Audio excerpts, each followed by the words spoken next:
الحمد لله رب العالمين والصلاة والسلام على نبينا محمد وعلى آله وصحبه أجمعين وبعد. Donc on continue ces cours concernant cette série intitulée l'indispensable dans l'apprentissage de la révélation immuable. Il concerne donc des cours pour ceux qui sont entrés en islam et pour ceux qui ont débuté dans l'islam, comme on l'a déjà dit auparavant.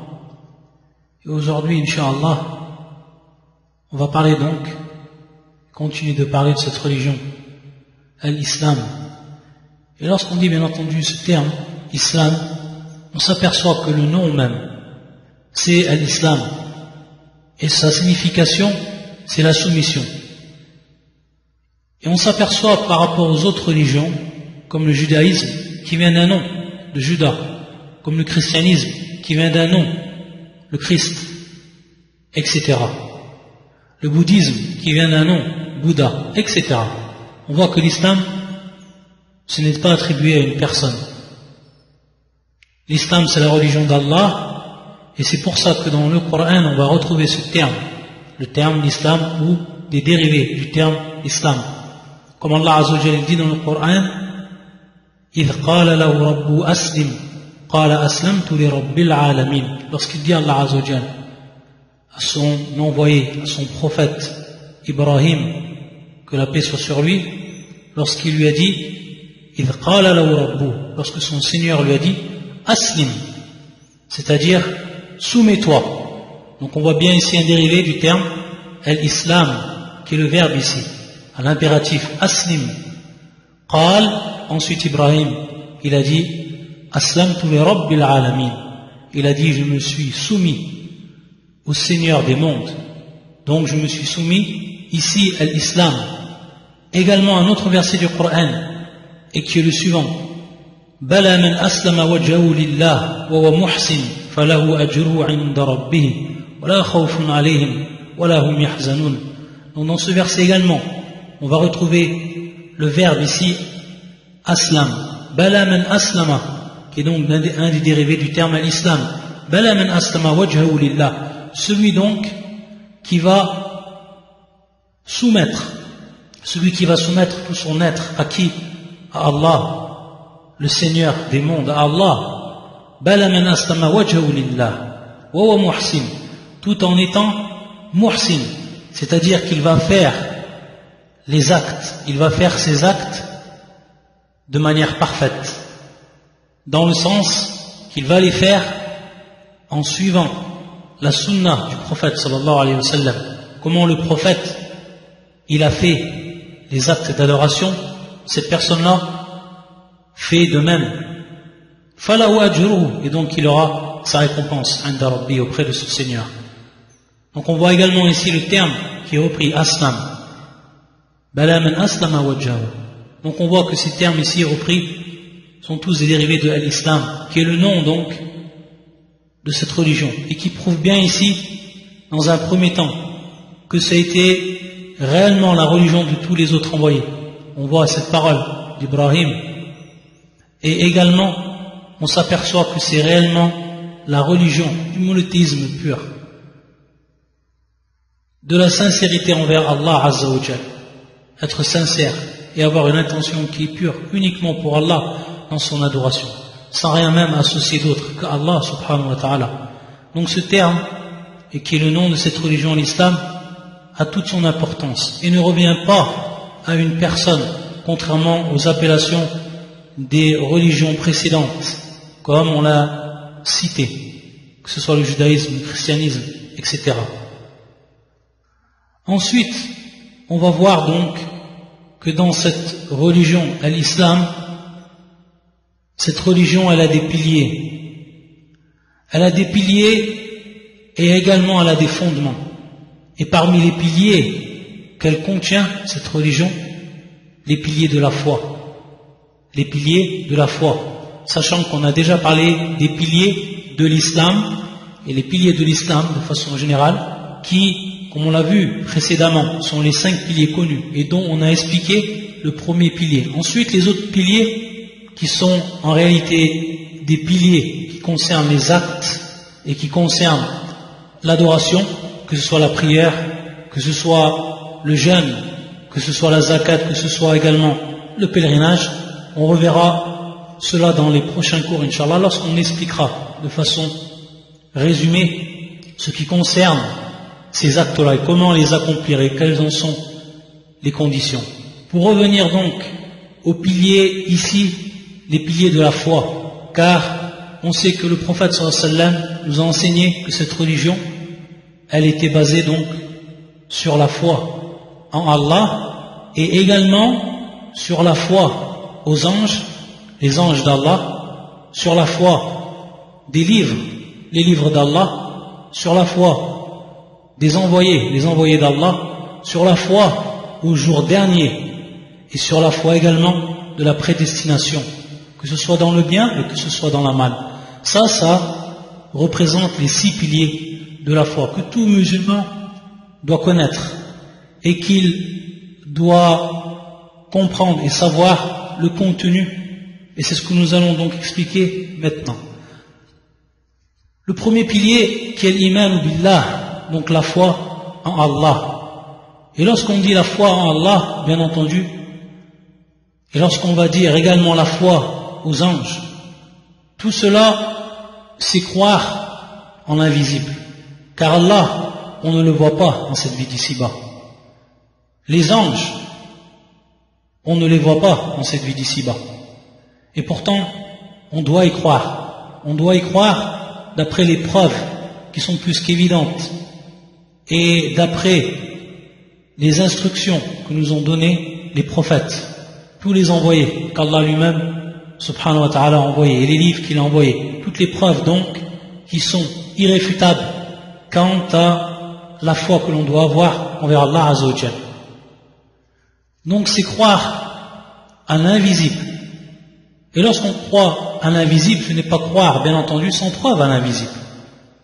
Ça ne veut pas dire croire à n'importe quoi lorsqu'on dit croire à l'invisible, mais croire à l'invisible en revenant bien entendu aux preuves qui nous ont été données à travers ce que Allah lui-même subhanahu wa ta'ala a fait descendre comme révélation, que ce soit dans le Coran que l'on a entre nos mains, alhamdulillah, aujourd'hui, et que ce soit dans la sunna de notre prophète que l'on a également entre nos mains, dans le sens où on a les faits, les paroles, les gestes, les approbations du prophète sallallahu alayhi wa sallam écrites et conservées telles qu'elles ont bel et bien existé de son temps sallallahu alayhi wa sallam. Pour ce qui est donc de Al-Ghaib, c'est l'un des premiers, c'est même le premier caractéristique des véritables croyants qu'Allah il a cité dans le Coran. C'est pour ça que fi surat al-Baqarah, qui est donc la deuxième sourate, après bien entendu la sourate, ce qu'on appelle le Fatiha, qui est l'ouverture, et qu'on aura l'occasion, Inch'Allah, d'expliquer également, lorsqu'on reviendra au pilier de la prière. Il dit Allah Azza wa Jal, dans ses premiers versets de sourate al-Baqarah, qui est donc la deuxième sourate du Coran, et la plus longue, il dit ذلك الكتاب لا ريب فيه هدى للمتقين الذين يؤمنون بالغيب. Donc il dit, ceci est le livre, donc il n'y a point de doute à son sujet, هدى للمتقين, et il est un guide pour les pieux. للمتقين, donc les pieux, pour les croyants. C'est le livre au sujet duquel il n'y a aucun doute. C'est un guide pour les pieux. Donc ce guide-là, celui qui va guider les pieux. Et c'est pour ça que dans un verset du Coran, Allah il dit قُلْ هُوَ لِلَّذِينَ آمَنُوا هُدًى وَشِفَاءً, dit, il est pour ceux qui ont cru. Donc le Coran, ici, Al-Kitab, c'est bien entendu le livre et le dernier des livres, le Coran. Celui donc qui est bel et bien précisé ici et défini. قُلْ هُوَ لِلَّذِينَ آمَنُوا هُدًى وَشِفَاءً, dit, il est pour ceux qui ont cru une guidance et également un remède. Non seulement c'est une guidance, le Coran, pour ceux qui ont cru, mais c'est également un remède de toutes les maladies du cœur. Ce Coran-là, il est non seulement donc une guidée pour ceux qui veulent accéder au paradis et qui veulent accéder donc à la satisfaction d'Allah Azza wa Jal, mais également il a un remède déjà dans cette vie d'ici-bas de toutes les maladies que l'on peut trouver dans sa lecture, dans ses versets. Et il est également le remède de maladies et de maux qui nous touchent même dans nos corps, comme cela est attesté de l'histoire de Abu Sa'id radiyallahu ta'ala anhu, lorsqu'ils avaient été demandés l'hospitalité chez des gens et qu'ils leur avaient donc refusé, et que le maître ou que le chef de tribu parmi eux s'était fait donc mordre par un scorpion, et que Abu Sa'id avait lu sur lui le Coran, plus précisément la Fatiha, qui fait partie du Coran, qui est une sourate du Coran, et qu'il avait été donc guéri à partir de là. Donc on voit que c'est bel et bien une guérison pour les maladies, que ce soit du cœur, mais également du corps. Et après donc, dans ce verset, lorsqu'il a dit Hudan lil muttaqin, c'est un guide pour les pieux, donc pour les véritables croyants, ceux qui ont la crainte, et donc cela passe par une véritable croyance. Il dit, pour caractériser et pour décrire ces gens-là, alladhina yu'minuna bil ghaib. Et ça donc c'est le premier verset qui va parler des croyants, et donc des caractéristiques des croyants. Les premières caractéristiques ici, c'est donc ceux qui croient à l'invisible, donc de croire à l'invisible. Yu'minuna bil ghaib. Donc ça, c'est le point fondamental lorsqu'on va parler donc de arkan al-iman, lorsqu'on va parler de ce qu'on appelle les piliers de la foi, de parler donc de la croyance à l'invisible, ce que l'on ne peut voir avec nos yeux, mais qui est bel et bien présent de par les preuves qu'on a eues. Et justement, lorsqu'on parle de cela, et plus précisément du premier pilier de la foi qui est l'imanu billah, al-imanu billah, croire en Allah, croire en Allah. Comment on croit en Allah? Il faut savoir que ce premier pilier, qui est la croyance en Allah, avoir la foi en Allah, elle va reposer sur 4 points. Elle va reposer sur 4 points. Le premier point qui est avoir la foi en la présence d'Allah. Avoir la foi en la présence d'Allah le Très-Haut. Ça, c'est la première chose qui va rentrer, et le premier point qui va rentrer dans la foi en Allah. Et ce qui va nous indiquer, ce qui va nous prouver la présence d'Allah, et donc par là justifier notre foi en lui, subhanahu wa ta'ala, c'est dans un premier temps al-fitra, ce qu'on avait déjà vu, ce terme qu'on a expliqué dans le premier cours, qui est la nature prédisposée. Car on sait que tout homme, lorsqu'il naît, il naît suivant al-fitra. Et donc l'enfant, dès ses premiers instants, en lui-même, il a cette croyance, il a cette foi en lui, qu'Allah est bel et bien présent. Mais comme on l'a vu, ce qui va ensuite faire changer sa foi ou sa direction dans le chemin de la foi sont bien entendu ses parents, ou encore d'autres facteurs que l'on ne cite ici. Ça, c'est pour ce qui est de al-fitra, la saine nature. Et également la raison. Également la raison. C'est-à-dire qu'on sait, de par notre propre raison, qu'Allah nous a donné, subhanahu wa ta'ala, on sait que chaque créature, elle a besoin d'un créateur. C'est quelque chose qui est plus qu'évident. Chaque chose, lorsqu'on voit une chose qui est devant nous, qui a été fabriquée, que ce soit une chaise qui a été fabriquée, ou que ce soit une chose encore plus évoluée qui a été fabriquée, un ordinateur ou autre, on sait automatiquement, lorsqu'on le voit, qu'il a fallu qu'il ait un fabricateur. Donc, que dire de tout ce que l'on peut témoigner dans cet univers, subhanallah, de par la raison, de par notre propre raison, on ne pourra dénier au fond de nous-mêmes la présence d'Allah. Et même ceux qui mentent, et même ceux qui prétendent ne pas croire en Allah, au fond d'eux-mêmes, et dans leur propre instant et dans leur intimité, ils ne peuvent renier cela.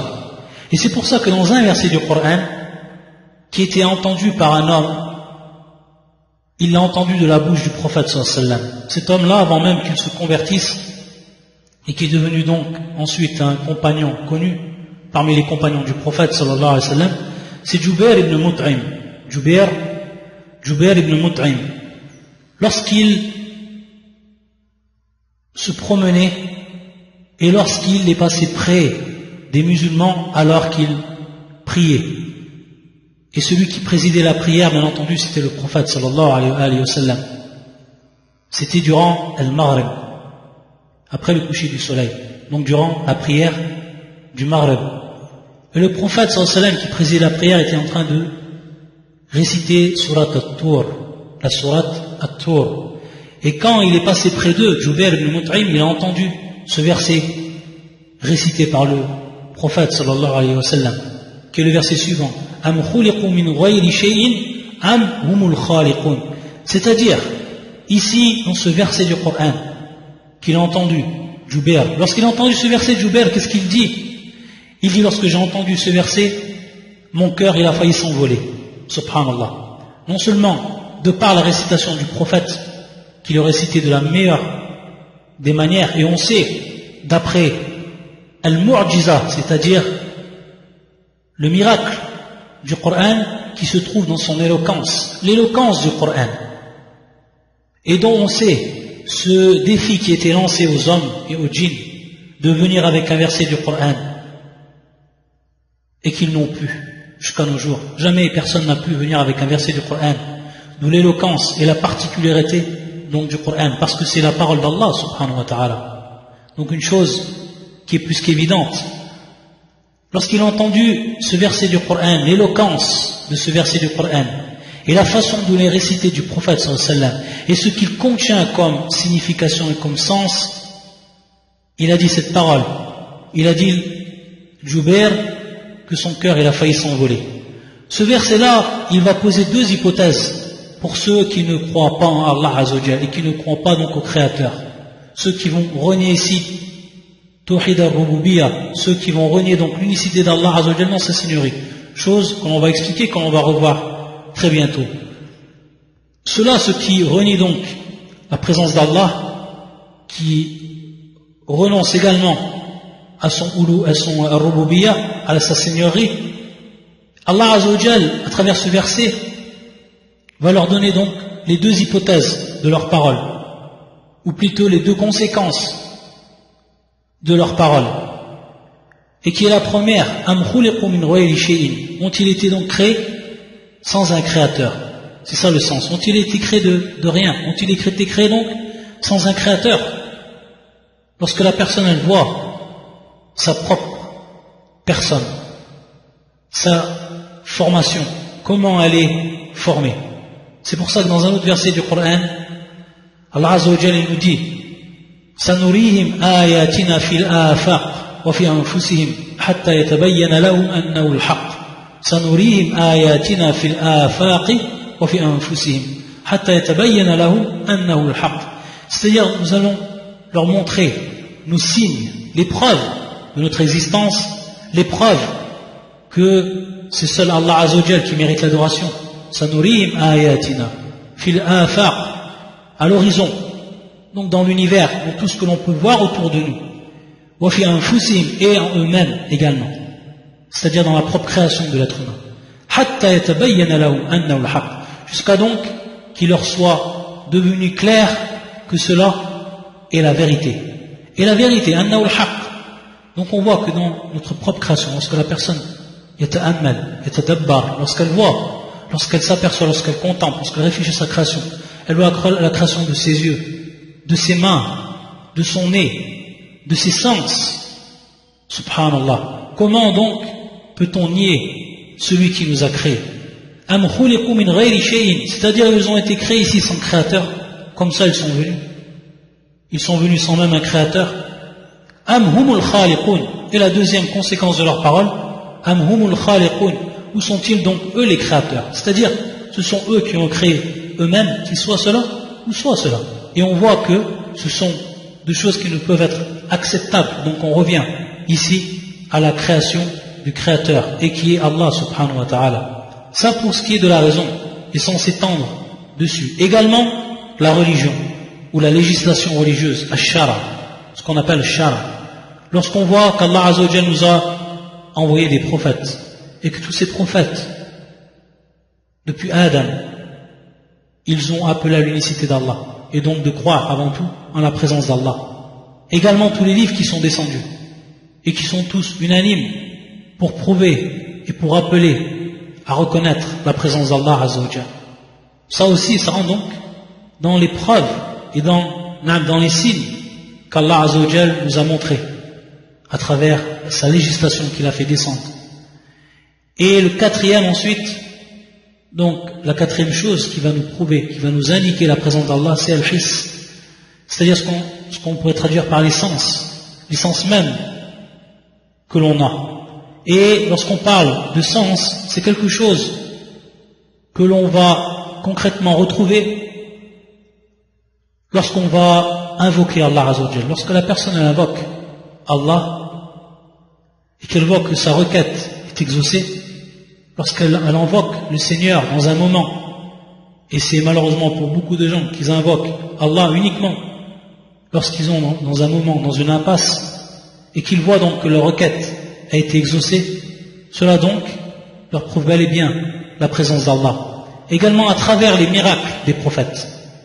Les miracles des prophètes que tout le monde a pu entendre, et dont le dernier des miracles est bien entendu le Coran, qui est inchangé depuis 14 siècles, qui est comme il est, ce Coran, qui en réalité est tout simplement la vérité, qui est tout simplement la parole d'Allah Azza wa Jal.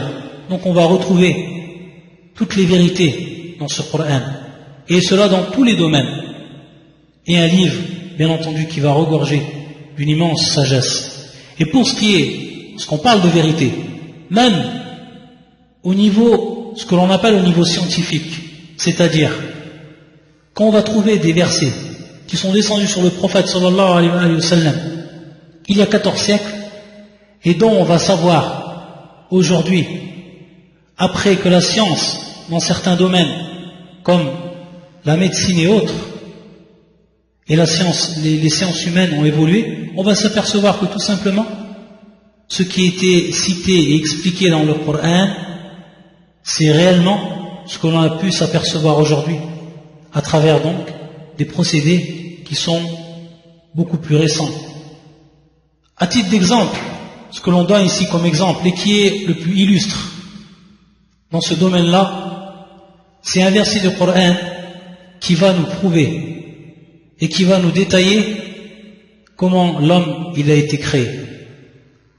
Ce verset c'est le suivant. يقول الله عز وجل ولقد خلقنا الإنسان من سلالة من طين ثم جعلناه نطفة في قرار مكين ثم خلقنا النطفة علقة فخلقنا العلقة مضغة فخلقنا المضغة عظاما فكسونا العظام لحما. Donc dans ce verset, nous avons certes créé l'homme d'un extrait d'argile. وَلَقَدْ خَلَقْنَا الْإِنسَانَ مِنْ سُلَالَةٍ مِنْ طِينٍ. Donc c'est un extrait d'argile. Et tout le monde sait que l'homme, et dont il est créé, et dont sa matière, ça vient de ce qu'on appelle le tin, cette terre donc, qui vient donc de la terre. وَلَقَدْ خَلَقْنَا الْإِنسَانَ مِنْ سُلَالَةٍ مِنْ طِينٍ, d'un extrait d'argile. ثُمَّ جَعَلْنَاهُ نُطْفَةً. Et ensuite nous en fîmes une goutte de sperme. Une goutte de sperme, ça c'est le terme qui est traduit par le terme donc en arabe nutfa. Il faut savoir que il n'y a pas si longtemps, même les scientifiques, si on revient à des siècles en arrière, n'avaient même pas la certitude que la création se trouve uniquement donc dans le sperme ou le spermatozoïde. Certains disaient même que cela pouvait se retrouver ou pouvait être présent dans l'eau que la femme contient. Donc il n'y avait aucune preuve concrète, on va dire scientifique par rapport à cela. Le Coran il est plus que clair. Nous en fîmes donc une goutte de sperme dans un reposoir solide. Et c'est bel et bien donc dans cette goutte de sperme que se retrouve la création de l'homme. Ce que personne, uniquement personne, ne peut créer. Personne. Même si tous les hommes de la terre, si même les hommes et les djinns se réunissaient pour créer un seul sperme, cela serait strictement impossible. Subhanallah. Nous avons créé l'homme d'un extrait d'argile, puis nous en fîmes une goutte de sperme, dans un reposoir solide, fi qararim makin, donc, ar-rahim, ici bien entendu ar-rahim. Thumma khalaqna an-nutfata 'alaqa. Et à partir de cette goutte de sperme, lorsqu'elle va évoluer, et qu'elle va donc devenir ce terme-là, qui est précis, et qui est l'alaqa, bil-ayn, al-alaqa. Ce terme-là, ثم خلقنا نطفة علقة, ce terme-là, au niveau de, littéralement au niveau de la langue arabe, comme nous l'ont désigné, comme nous l'ont rappelé les savants de la langue arabe, et on sait que le Coran, également, pour son tafsir, on revient donc à la langue arabe. On revient également donc à la langue arabe. Et pour ce qui est de ce terme en langue arabe, on sait qu'il a trois sens principaux. Le premier, il désigne ce que l'on traduit en français par la sangsue.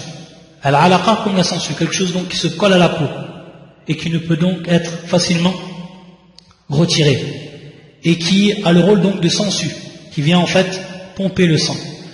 Également, il a comme sens une chose qui va être suspendue. C'est pour ça qu'on appelle également al-alaqa les anneaux. Donc quelque chose qui est suspendu, alaqatan. Et également, le sens qui lui est donné, troisième, c'est un caillot de sang. Ce que l'on traduit également par un caillot de sang. Et en réalité, ce terme qui est employé par le Coran ici, alaqatan, si l'on compare donc au moment de la constitution et du développement donc embryonnaire humain, on va s'apercevoir que c'est exactement comme on peut le voir actuellement à travers donc et par le biais des appareils modernes. On va s'apercevoir que c'est exactement comme cela a été décrit dans le Coran. C'est-à-dire que l'embryon, à ce moment, à cette étape-là, il va être collé et il va donc se nourrir du sang de la mère. Donc comme la sangsue. Également, on s'aperçoit qu'il est comme une chose qui est suspendue, qu'il est en suspension dans l'utérus de la mère.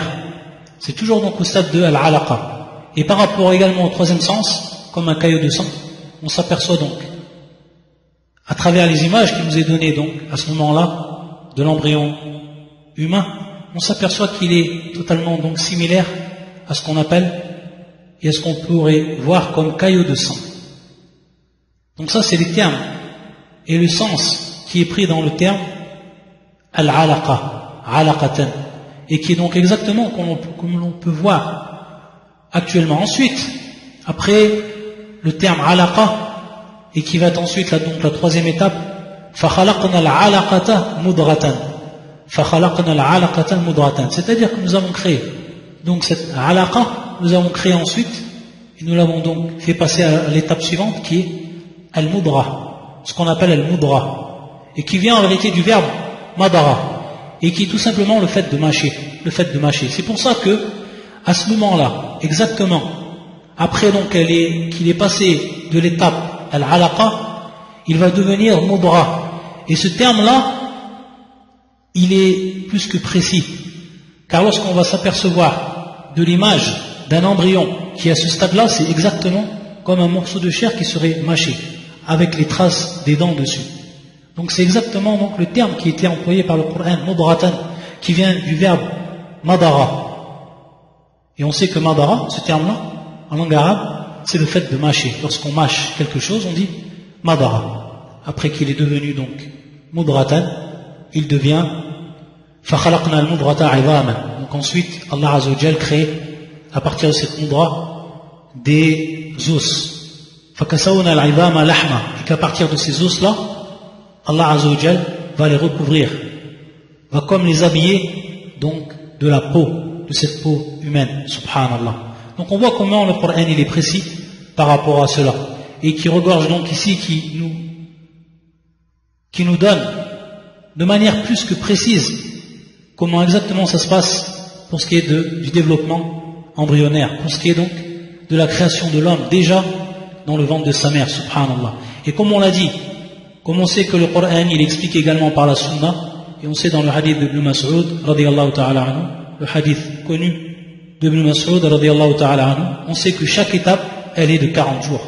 On sait que chaque étape elle est de 40 jours, que ce soit donc al-nutfa, que ce soit ensuite al-alaqa, que ce soit ensuite al-mudra. donc elle est de 40 jours. Et on sait qu'après ces 3 périodes, que ce soit donc al-nutfa, que ce soit al-alaqa, que ce soit al-mudra, on sait qu'Allah Azza wa Jal, il envoie donc un envoyé parmi les anges, et qui va insuffler à ce moment-là l'âme de l'homme, et qui va donc à ce moment-là être un homme à part entière, c'est-à-dire de par son corps et de par son âme, de par son corps et de par son âme, comme cela est connu dans le hadith.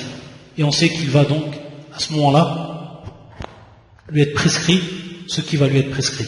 Donc ça, c'est pour le premier point qui est constitué dans la foi en la présence d'Allah Azza wa Jal, wujud Allah. Donc on croit, lorsqu'on croit en Allah, on croit d'abord dans sa présence. Et sa présence donc, ce qui nous a indiqué sa présence à Allah subhanahu wa ta'ala, c'est donc de par notre saine nature, notre nature prédisposée al fitra, de par notre raison, de par la législation religieuse et de par nos sens également, nos sens. Ensuite, le deuxième point qui rentre dans la croyance en Allah, la foi en Allah, c'est la foi à ce qu'on appelle ar-rububiyyah. Donc ce terme qu'on a vu il n'y a pas si longtemps, ar-rububiyyah, al-imanu bi rububiyyati. Qu'est-ce que ça veut dire concrètement, ce terme-là? Ar-rububiyyah, c'est un dérivé du terme ar-rab. Ar-rab, au niveau de la langue arabe, ce terme il veut dire Seigneur. Il veut dire tout simplement Seigneur, ar-rab. Et ce terme-là, Seigneur, très précis dans la langue arabe, que l'on traduit donc par ar-rab, qui est traduit par Rab, ça va avoir une signification bien précise. Ça va être ici reconnaître donc qu'Allah Azza wa Jal, il est le seul Seigneur, et le fait de reconnaître qu'il est le seul Seigneur, c'est donc reconnaître ce qu'on appelle son ar-rububiyyah, donc que l'on dit sa seigneurie, que l'on traduit donc par sa seigneurie, que l'on peut traduire également par sa souveraineté, par sa souveraineté. Cela se traduit qu'on a la foi qu'Allah Azza wa Jal, il est le seul créateur, qu'Allah Azza wa Jal, il est le seul souverain, le seul maître, qu'Allah Azza wa Jal, il est le seul qui gère cet univers. Donc il n'y a pas d'autre créateur que lui. C'est reconnaître qu'il n'y a pas d'autre créateur qu'Allah, comme on l'a vu donc dans le verset précédent qu'avait entendu Jubair, qu'il n'y a pas d'autre souverain, maître qu'Allah, donc à qui tout appartient, à qui tout appartient, rien n'appartient à autre qu'Allah Azza wa Jal, et que c'est lui seul qui gère l'univers, que la gérance de tout ce qui se trouve dans les mondes, ce qu'on appelle l'univers, tout ce qui est en dehors d'Allah, c'est donc géré par Allah Azza wa Jal uniquement. C'est pour ça qu'il dit Allah, Ala lawul khalq wal amr, Ala lawul khalq wal amr, c'est-à-dire à lui n'appartient-il pas al khalq wal amr, al khalq, donc qui est la création, wal amr, qui est ici tout ce qui va revenir, bien entendu dans la création, le fait de créer, donc ce qu'on a créé, et ensuite que cela appartient à Allah Azza wa Jal, et que c'est lui seul qui va gérer ces choses-là dans l'univers.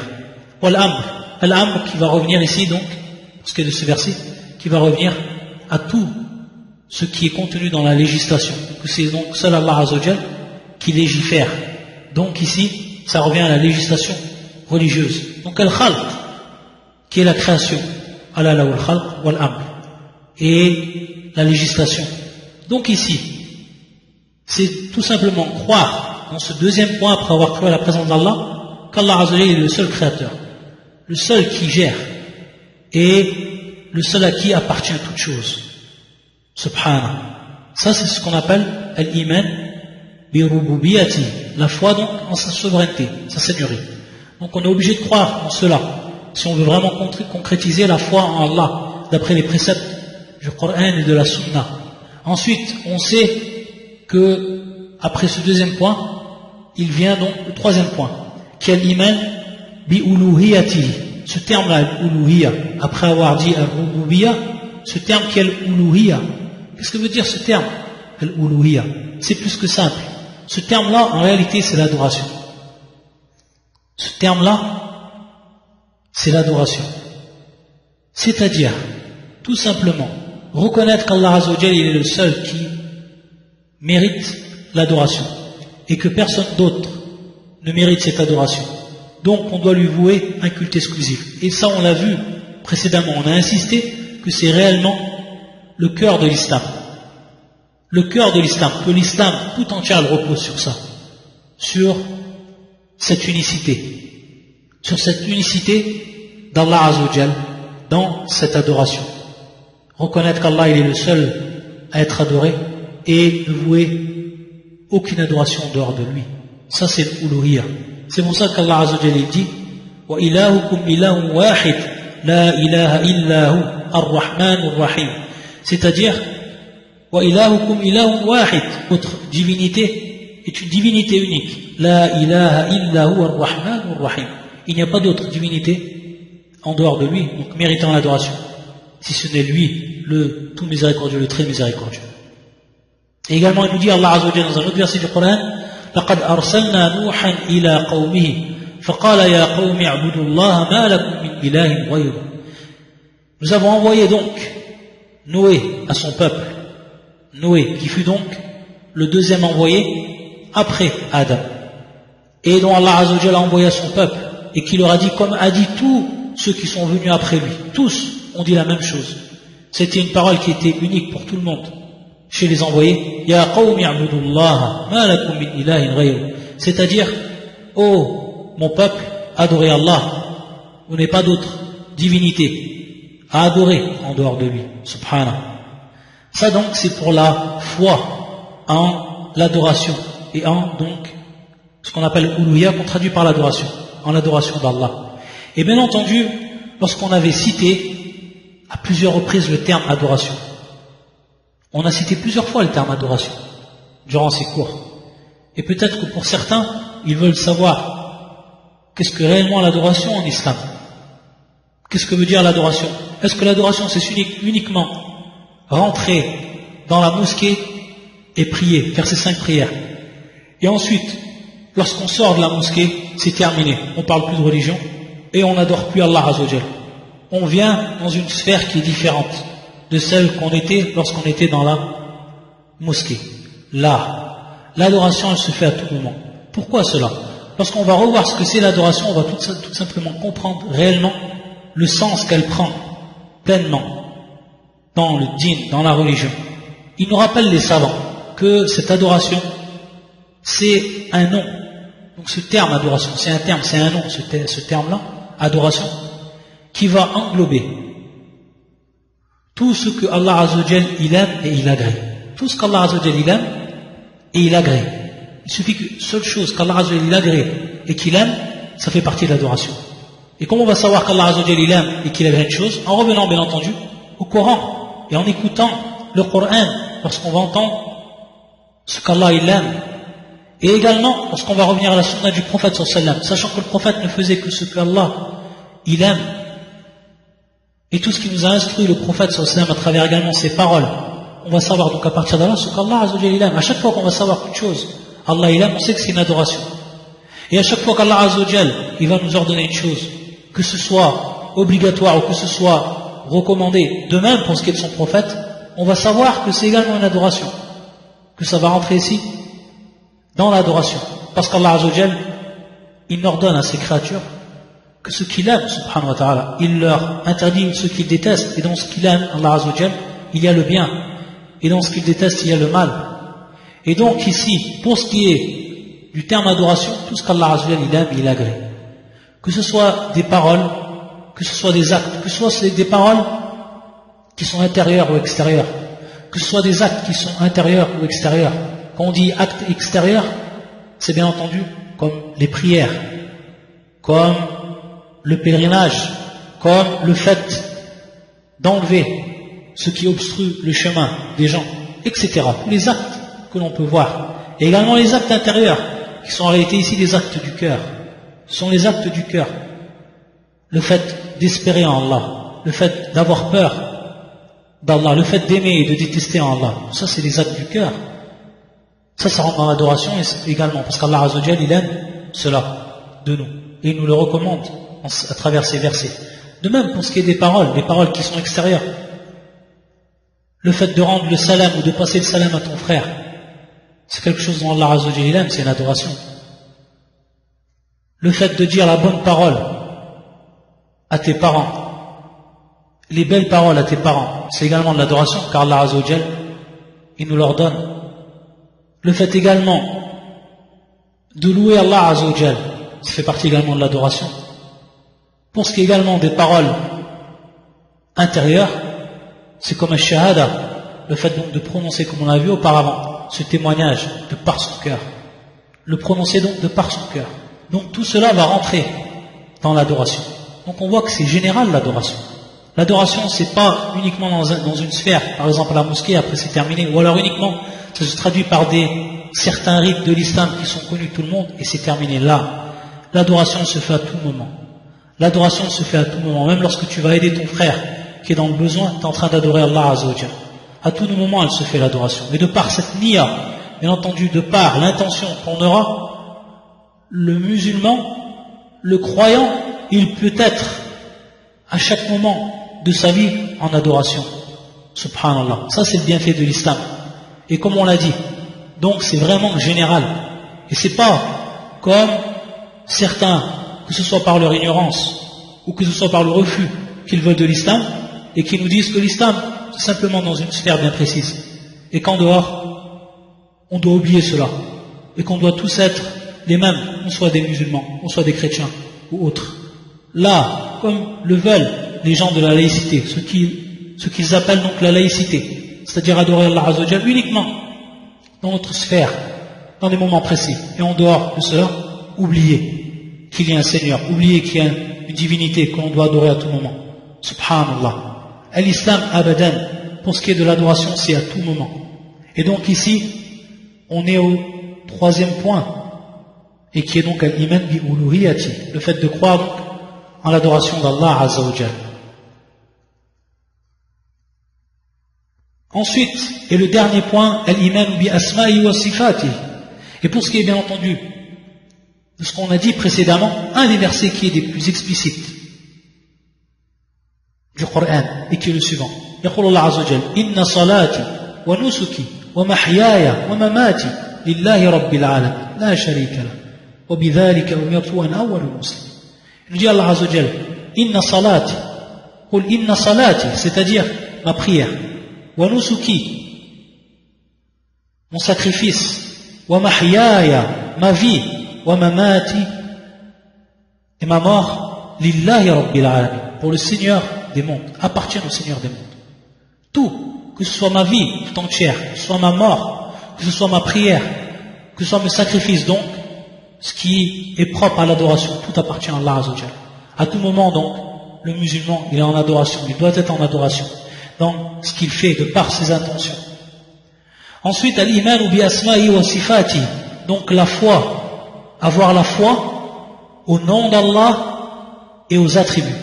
On sait que Allah Azza wa Jal, il nous a informé dans son livre, il nous a informé dans la sunna de son prophète, qu'il a des noms. Allah Azza wa Jal, il a des noms propres, subhanahu.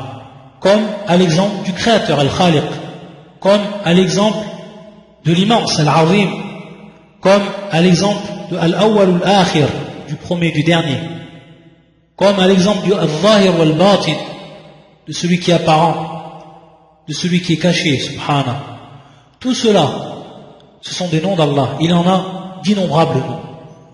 Que ce soit des noms que l'on connaisse à travers le Coran ou la Sunna, ou des noms dont on n'a pas eu connaissance. Allah Azza wa Jalla, il a d'innombrables noms.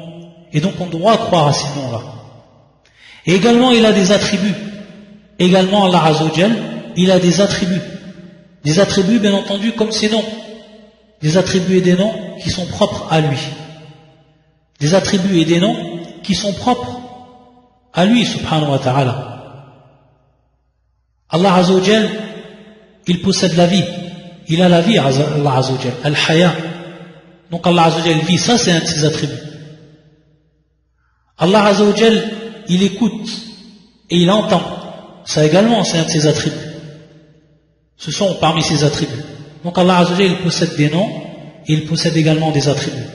Et donc, pour croire et pour compléter notre foi en Allah Azza wa Jal de manière obligatoire, on doit croire donc en ses noms et ses attributs. Et suivant une règle qui va être plus que simple à comprendre pour tout le monde, c'est celle qui va être traduite dans ce verset du Coran. Lorsqu'Allah il nous dit « Laysa kamithli shay wa huwa as-sami'ul basir » à travers ce verset simple et court du Coran, on va comprendre comment on va croire aux noms et aux attributs d'Allah. Lorsqu'il nous dit « Laysa kamithli shay », lorsqu'il nous dit Allah Azza wa Jal que rien ne lui ressemble, que absolument rien ne lui ressemble, donc rien, c'est plus qu'évident. Laysa kamithli shay. Rien donc ne ressemble à Allah Azza wa Jal. Rien du tout. Ça c'est la première chose qu'on va s'apercevoir dans ce Coran et qui est plus qu'évidente, c'est qu'on va renier toute ressemblance à Allah. Donc tout ce qu'il a créé Allah Azza wa Jal, tout ce qui est en dehors de lui donc, et qui est bien entendu créé, qui sont donc ses créatures, rien ne ressemble à Allah Azza wa Jal. Donc rien de ces créatures ne ressemble à Allah Azza wa Jal. Aucune ressemblance entre ces créatures et Allah. C'est ce qu'Allah a renié ici dans cette première partie du verset. Il a renié ici qu'on attribue à lui une ressemblance entre une de ses créatures et lui-même, subhanahu wa ta'ala. Et ensuite, après avoir renié cela, il va attester Allah Azza wa Jal qu'il a bel et bien des noms. Et les noms ici qu'il nous a cités, ce sont les deux suivants. Wa as-sami'ul basir. Il est donc l'entendant et le voyant, celui qui entend, celui qui voit, subhanahu wa ta'ala. Donc on va s'apercevoir que ce sont bel et bien des noms qu'Allah il s'est donnés et que ces noms ici ils sont les suivants. As-Sami'ul Basir, qu'il est le voyant et qu'il est l'entendant et qu'il est le voyant. Donc Allah Azza wa Jal il a ces noms, on y croit, on les atteste parce qu'il les a attestés, mais comme à la première partie du verset on va renier toute ressemblance entre les noms d'Allah Azza wa Jal et ses attributs et les noms des créatures et leurs attributs. Ou as-Sami'ul Basir, il entend et il voit, mais il n'entend pas comme l'homme il entend, il ne voit pas comme l'homme il entend. Ses attributs et ses noms, ils sont propres à lui. Comme les attributs et les noms des êtres humains, à titre d'exemple, ils sont propres à eux. Ils entendent à leur façon, ils voient à leur façon. Allah Azza wa Jal, lui il a les noms et les attributs qui sont parfaits, de la perfection, contrairement aux hommes et contrairement donc aux créatures de façon générale. Donc lui, il a la vue Allah Azza wa Jal, mais une vue qui est parfaite, qui est propre à lui, et dont on ne peut savoir. Mais on sait qu'il voit, et on l'atteste de par ce nom-là, et également qu'il entend. Allah Azza wa Jal, il a lui, il entend, mais cette audition qui est propre à lui, subhanahu wa ta'ala, et dont on ne peut absolument pas comparer, sous n'importe quel aspect, avec une de ses créatures. Donc ici, ce verset est plus que clair pour établir une règle et pour ici renier d'une part ceux qui ont délaissé les noms d'Allah et qui n'ont pas attesté les noms d'Allah et ses attributs à travers cette parole wa as-Sami'ul Basir, après à travers l'attestation d'Allah Azza wa Jalla qu'il a bel et bien des noms, et également on va renier ceux qui ont fait preuve d'anthropomorphisme à travers donc leurs paroles et leurs croyances. Ceux qui ont dit qu'Allah Azza wa Jal ressemblait, que le Créateur ressemblait aux créatures, qui ont fait donc ce qu'on appelle l'anthropomorphisme. Ici, bien entendu, on va renier cela, de par ce premier verset du Coran, ou la première partie du verset, rien ne ressemble à Allah. Donc on a renié ceux qui ont renié les attributs d'Allah, et on a renié ceux qui ont attesté une ressemblance entre le Créateur et les créatures. Donc ça, c'est croire, c'est le dernier, quatrième point, c'est croire donc au nom d'Allah et à ses attributs. Et ça rentre tout cela dans la croyance en Allah subhanahu wa ta'ala. Et si on avait cité certains bénéfices que va apporter cette foi en Allah Azza wa Jal, on va citer dans un premier temps qu'on va concrétiser à travers cette foi le véritable monothéisme. Le véritable monothéisme. Donc concrétiser l'adoration à Allah Azza wa Jal, qui passe bien entendu par une croyance qui est saine. Et cette croyance, on l'obtient en croyant en Allah Azza wa Jal à travers ces 4 points qu'on a cités. Et cette unicité que l'on va concrétiser pour Allah Azza wa Jal, elle va se traduire par le fait que le cœur il va uniquement se raccrocher à Allah Azzawajal. Il ne va pas se raccrocher à une autre personne. Notre espoir, on va le mettre en Allah. On ne va pas mettre notre espoir dans les gens.